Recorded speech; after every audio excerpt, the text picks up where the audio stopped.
Bry's Comics. 210 slabs.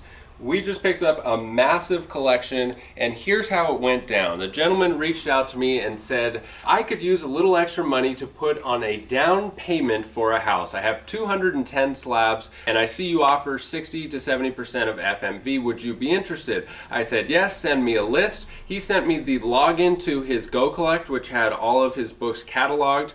I shot him an offer. He packaged the books. After he got them packaged, he sent me the weights, dimensions, and his return address. I sent him shipping labels. Within a few days, they were here, and within a few hours of me opening the boxes, he had a big chunk of money wired into his account so he can make a larger down payment on a house. If you're interested in selling your collection, contact info down below. I can promise you that I'll make you a fast offer and a fair offer. One of the big problems with selling comic books sometimes is the liquidity issue. You have a lot of options of where you can sell comics. Some are better than others, but I can guarantee you that choosing to sell to me, I will get you paid quickly and what I consider a fair price. Now, I think that I actually may have overpaid a little bit for these books, and we'll see if we have time to get into that at the end of the video, and we'll talk about pricing and everything like that. But before we hop too far into it, I want to remind you we have a monthly giveaway here on the YouTube channel. Brand new giveaway this month. If you subscribe, comment, and like, you're entered to win a free slab.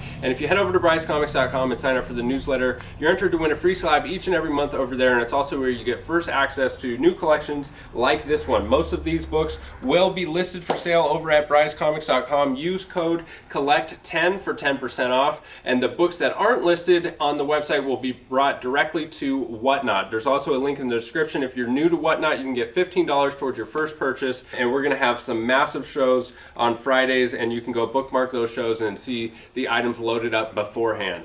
It's a real treat. We're gonna start with the 80s and 90s nostalgia stuff. This guy had a thing for issue number 1, 9.8. So there's a ton of those. And at the end of the video, we'll do more of like the vintage Silver Age stuff. So let's hop into it. Starting off with Punisher number 1, the first issue in the Unlimited series from 1987.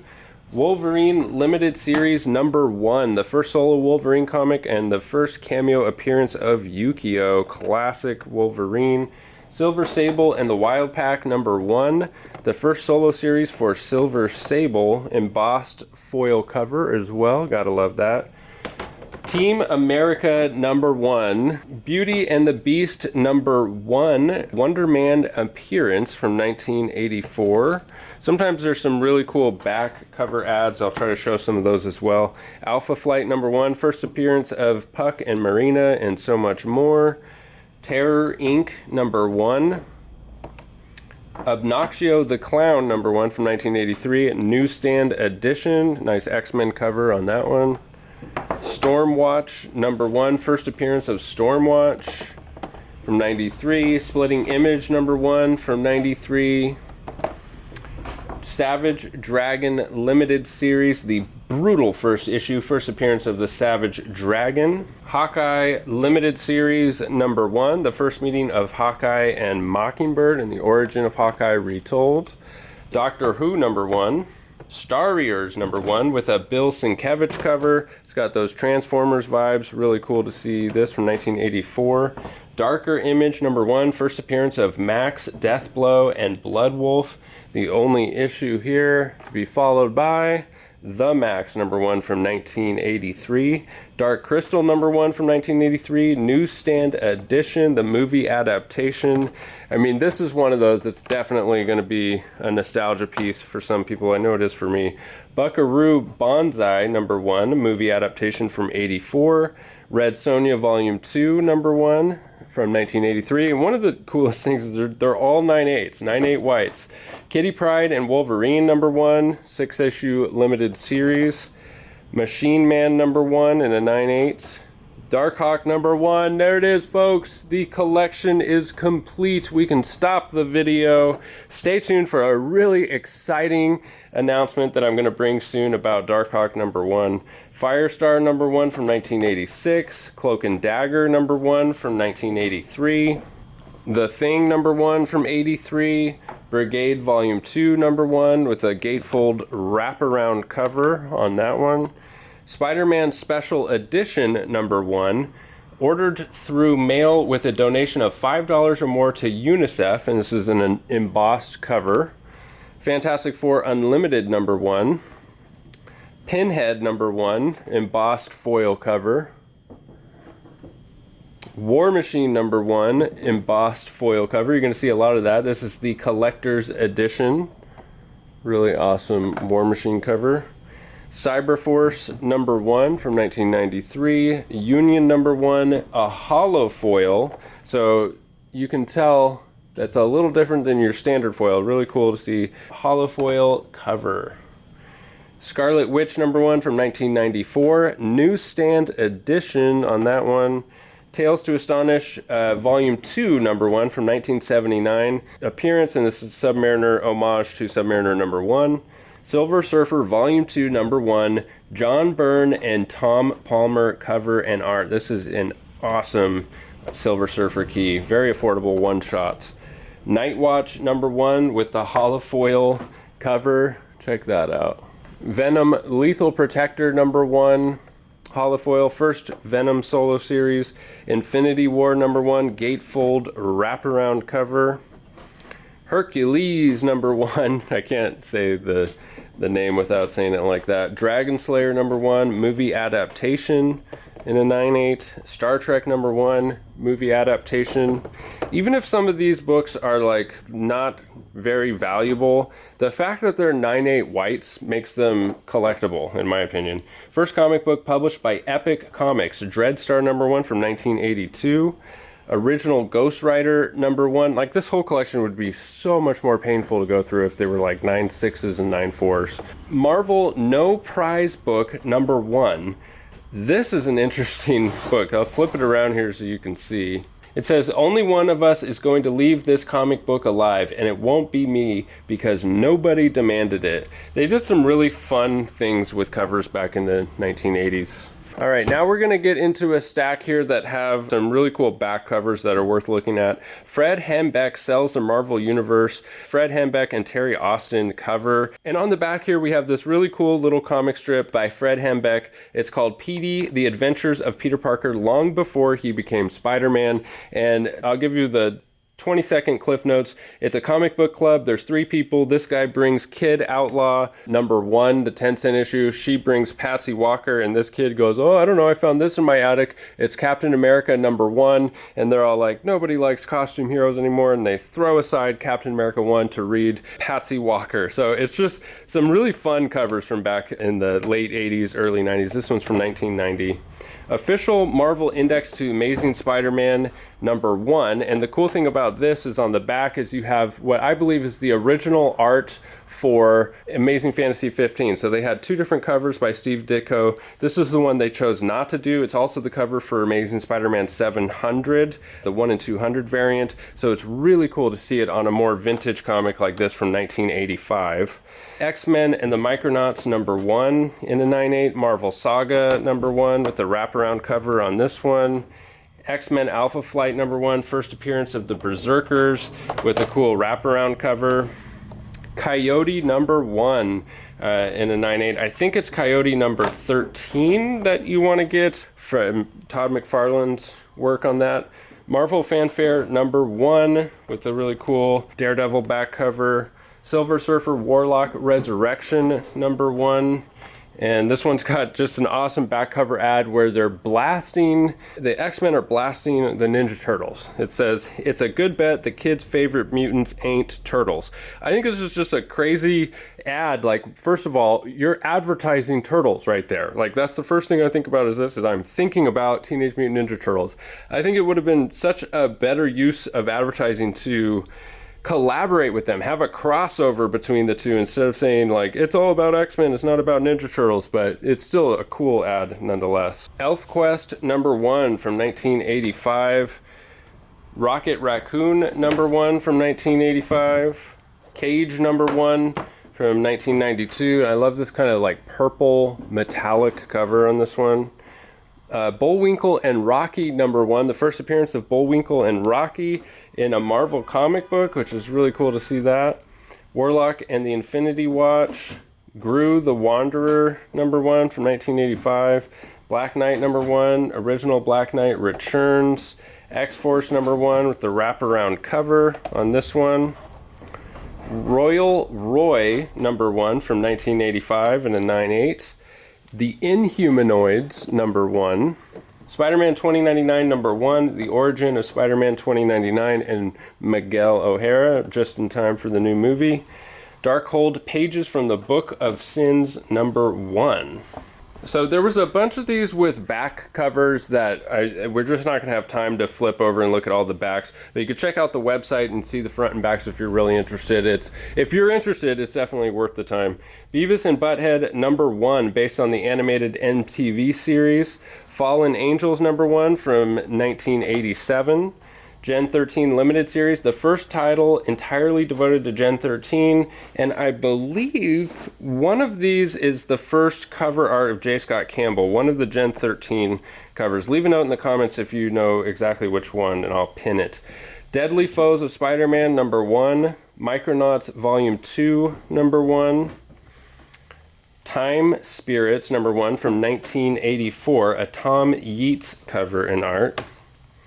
Official Marvel Index to the X-Men #1 with a wraparound cover, an awesome square-bound book for that one. Fantastic Four versus the X-Men #1. X Factor #1, origin and first appearance of X Factor, first appearance of Cameron Hodge and Rusty.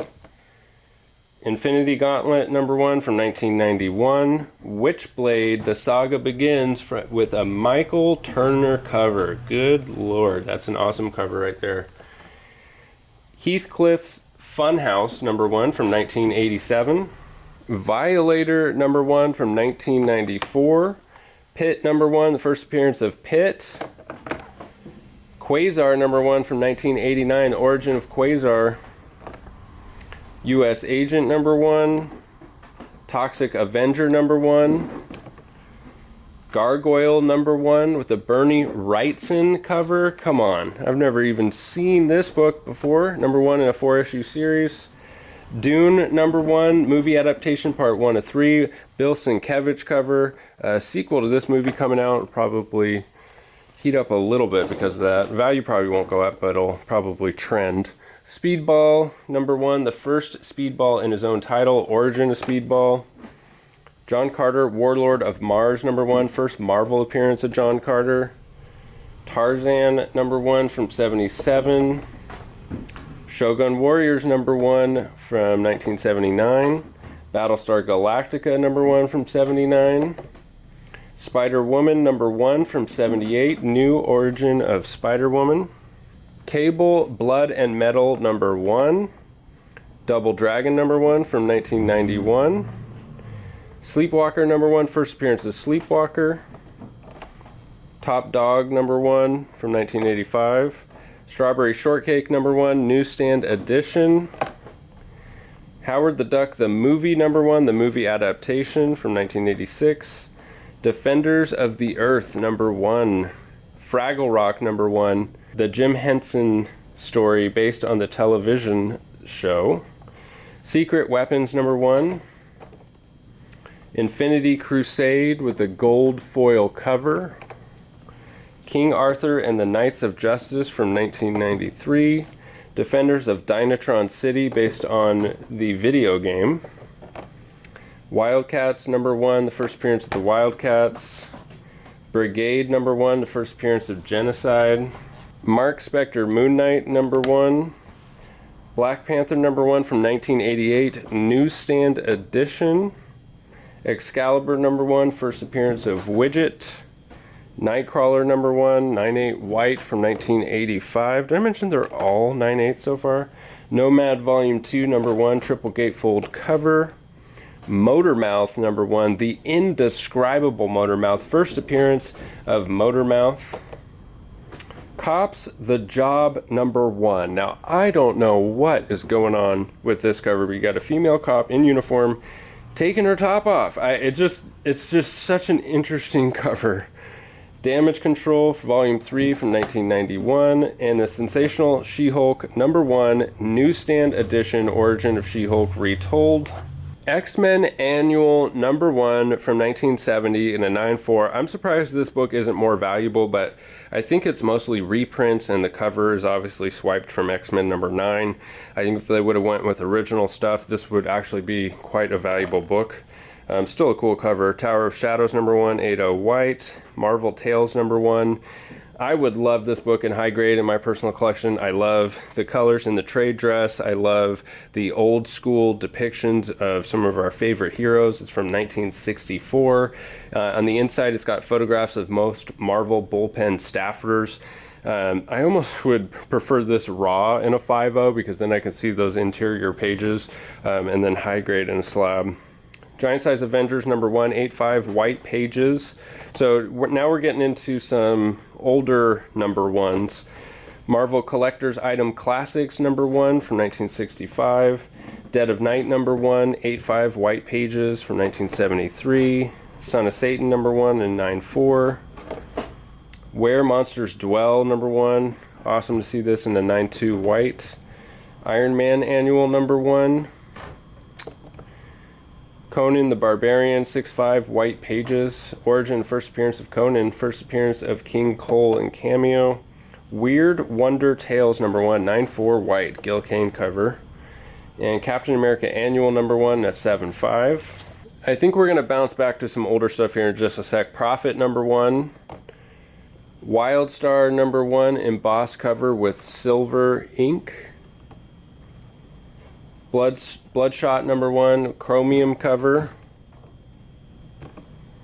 Fear #1, so this is where we bounce back. Fear #1 from 1970 in a 9.2 white pages. Awesome book right here. It's nice square bound.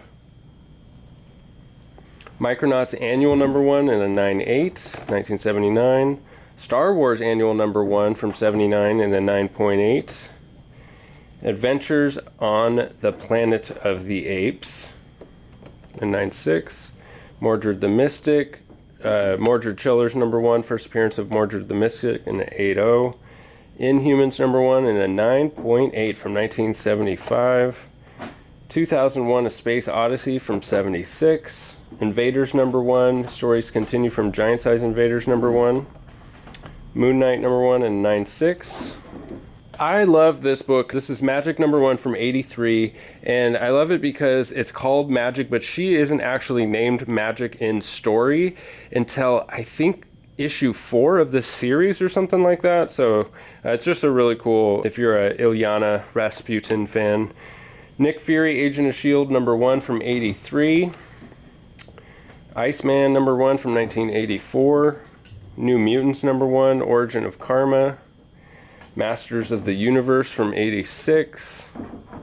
Spider-Man Unlimited #1, first appearance of Shriek. Freak Force #1 from Image.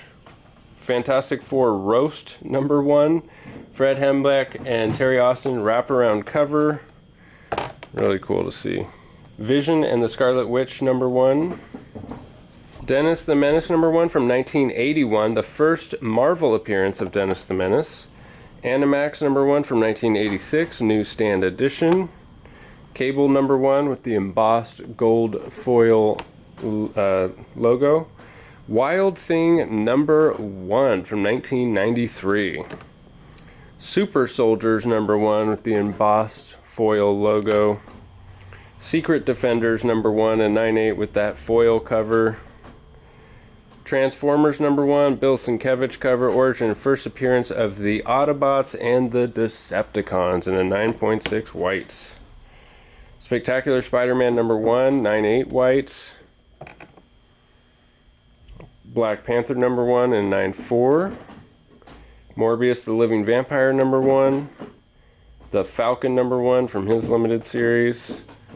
Clive Barker Ecto Kid #1 with that embossed foil cover. Really cool to see this thing in person. No 90s nostalgia run would be complete without Spider-Man #1 from 1990. Or Spider-Man 1, the Silver Edition. New Warriors #1, second printing with a gold ink cover. Guardians of the Galaxy #1, first appearance of Taserface. Thunderstrike #1 in a 9.8. Sectars #1 based on the action figures. Night Stalkers number 1. Ren and Stimpy Show number 1, based on the animated television series. Infinity cover, because he's reading the comic that's on the cover. Droids number 1 from 1986, first appearance of Jost Ellen and Governor Cug. Squadron Supreme number 1 from 85. Warlock number 1, reprint Strange Tales 178 through 180, the Gamora issues. RoboCop number 1, based on the movie. NFL Super Pro number 1 from 1991 with a Spider-Man appearance. X Factor Annual number 1 from 86. Phoenix number 1 from 84, wraparound cover on this one. Rai number 1, first appearance of Makiko Minashi. Eternal Warrior, origin of the Eternal Warrior and Aram. Deadpool number 1, the first solo Deadpool comic with the embossed cover. Slapstick number 1 from 92. X-Men number 1, the special collector's edition, first appearance of the Acolytes. Namor the Submariner number 1 in a 9/8. 2010 number 1, the movie adaptation with the Tom Palmer cover. Deathlock number 1 with the metallic silver ink cover. Hero number 1 from 1990, newsstand edition. Stalkers number 1 from 1990. Jack of Hearts number 1. I think there was some spec behind this recently. Fish Police number 1 from 1992. Night Thrasher 4 Control number 1 from 92. Cole the Conqueror number 1 with the wraparound cover. How awesome is that? Punisher Warzone number 1 with the die cut wraparound cover. Shadow Riders number 1 embossed cover. Spider-Woman Volume 2 number 1. And here's where we get into some more of the vintage stuff. Ghost Rider number 1, first appearance of the Son of Satan in cameo. Luke Cage, Hero for Hire 6.0. White Page is a nice addition on this. I would love a high-grade copy of this, but they are super expensive once you get past like a 9.2, and they're super hard to find. Origin and first appearance of Luke Cage, first appearance of Diamondback. Daredevil Annual number 1. 7.0. Fantasy Masterpieces number 1. Marvel Superheroes number 1. This is the first Marvel one-shot from 1966. Avengers Annual number 1. The original and new Avengers team up. Awesome. 7.5. Nick Fury Agent of S.H.I.E.L.D. number 1. A 7.0. Marvel Feature number 1. 6.0 White Pages. Origin and first appearance of the Defenders. Incredible Hulk Annual number 1, 8.0 White Pages is a nice addition on this. One of my all-time favorite Hulk covers. Journey into Mystery Annual number 1, first appearance of Hercules and Zeus. Silver Surfer number 1, 3.5 Origin of the Silver Surfer. Tales of the Watcher begin. Origin of the Watcher.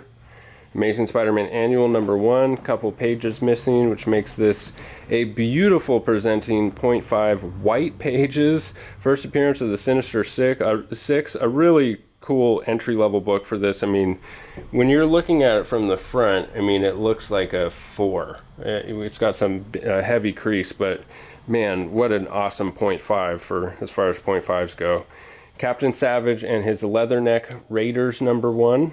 Mighty Thor, Tales of Asgard. I love this cover, 6.5 from 1968. Captain Marvel, 7.5 White Pages. This collector, I think he went for white page stuff because you see so much of it, which is, you know, not that common to see so many white pages. Look, there's another one. Chamber of Darkness, number 1, 9.4 White Pages. Iron Man and Submariner, number 1, a 7.0. Predates both Iron Man and the Submariner. Iron Man number 1, well, this was a creamer, so I guess that theory goes out the window. But story continued from Iron Man and Submariner number 1, Origin of Iron Man Retold, iconic cover, and Submariner number 1, a 5.0. All right, so I paid $15,000 for this collection and covered the cost of shipping, which was a pretty penny because it was all of those big, heavy boxes. This is the Go Collect value. It says the total value is $29,851, but I'll explain here in just a second how that is sky high, and I will never get anything close to this value for this collection. I think a better price that I would have been more comfortable at would have been probably around $13,000. I probably should have just spent more time with this collection, but I certainly am not going to lose money. But let me just explain a little bit here about the value. So Go Collect has the FMVs at $25,982. I think this is about 10 to 20% higher than the actual fair market value, like a fair price, what it would actually sell for. And then he has some personal estimates that factor in total $29,851. And these are a little high too. It could be just the timing that he put these in there or something like that. So let's take a look at a couple here. This is the entire collection, and it is sorted by value. So the most valuable ones first. So I think Go Collect has a lot of work to do on their fair market value, and I think it's totally doable. I think they could easily adjust their algorithm to have more accurate fair market values. So here's Spectacular Spider-Man #1 in a 9.8. They put the fair market value at $550, and yet the last two sales are $490 and $406. And then there was one sale, an outlier high of $620. And so you might think, oh, well, if you take an average of these, maybe $550 is a fair price. Well, if we look over here on eBay, there's one listed, buy it now for $500, and it's not selling. So it's not a fair price. If $550 certainly wouldn't be a fair price for this, when a $500 copy isn't even selling. So I don't know how they come up with $550. I think this one is, 10 to 20% higher than the actual value. And I'll show you a couple more here that have much bigger spreads. Here's the personal estimate is $300 for Fantastic Four versus X-Men #1.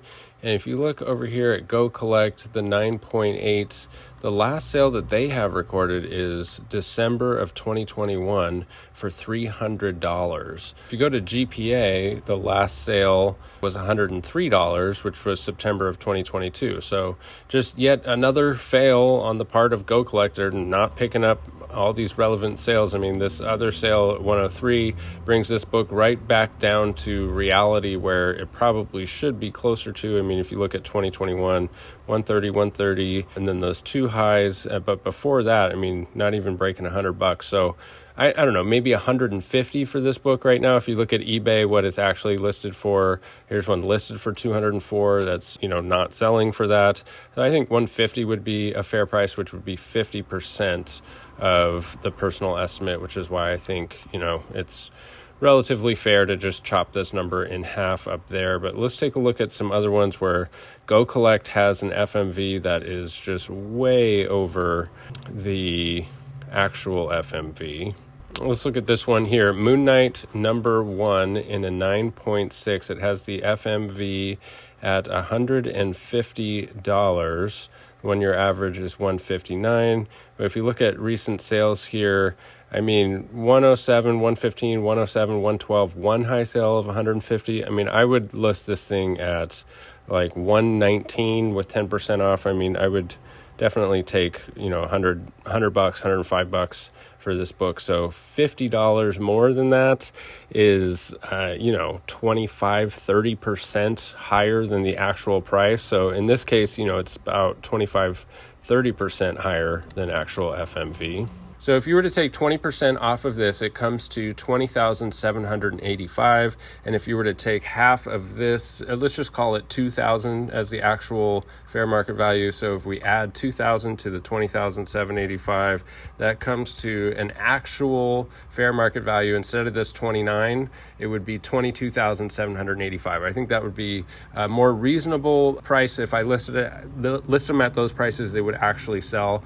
So $22,785. If you take 60% would be 13,671. So I think that's closer to what I should have paid, 13,671, because that doesn't even factor in all of the work in listing, packing, shipping, selling 220 slabs. I mean, there's a lot of resources that are going to be tied up in that. So again, I'm certainly not going to lose money, but I'm also not going to get anywhere near this 29,000. So it's just one thing to keep in mind when you're using using websites like this to come up with a fair market value.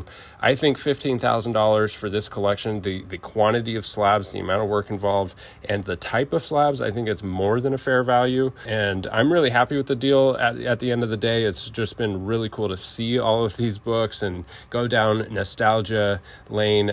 So I'm super pumped for the whole thing. I think it's a win-win-win. I think, I got a good price. I think the seller got a great price. And I think everybody buying these books is also going to get a good price. What a treat to see all that nostalgia all right there in one spot. Thank you so much for sticking with me all the way to the end. Don't forget, I am always buying 60% of fair market value for big bulk stuff like this. Contact info down below. Follow me over on Whatnot for $1 starts on a lot of this stuff will be brought directly to Whatnot. You can get some good deals. Link in the description for $15 towards your first purchase. We have that monthly giveaway here on the YouTube channel. Subscribe, comment, and like, and use code COLLECT10 for 10% off BryceComics.com. While you're there, sign up for the newsletter and you're entered to win a free slab and get first crack at new collections, new mystery boxes. I have some very exciting mystery boxes around the corner. I think I can tell you right now there will be an Amazing Fantasy 15 as the grand prize. So make sure you're subscribed over there to the newsletter so you don't miss out on that. The last time we sold out in less than 24 hours. Again, thank you so much for sticking with me to the end. We've gone long enough. Catch you in the next one. Bye.